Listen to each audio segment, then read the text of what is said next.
Sparkle star Kailin Alcantara, tipid mode daw this year para sa kanyang ultimate goal. Dream house ko para sa aking pamilya.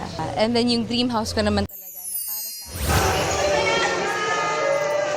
Jisoo ng Blackpink, nasa Pilipinas para sa kanyang first solo fan meet.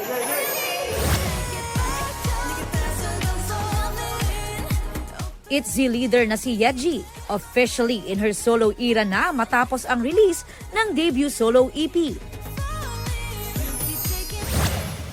Agency ni Korean superstar Kim Soo-hyun, inaming nagkaroon nga siya ng relasyon sa pumanaw na Korean actress na si Kim Se-ron, taliwa sa unang statement nila.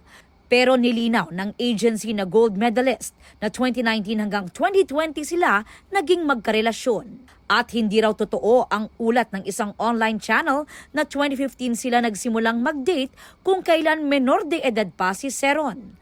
Di rin daw pinipressure ng company Soo-hyun si Se-ron na bayaran ang danyos ng kinasangkutang drunk driving incident ni Se-ron noong 2022.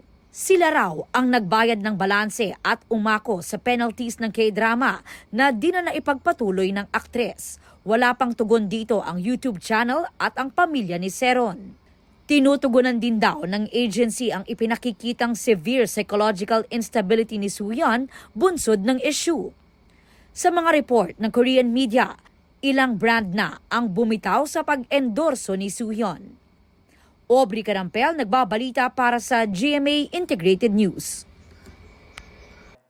Huwag magpahuli sa mga balitang dapat niyong malaman.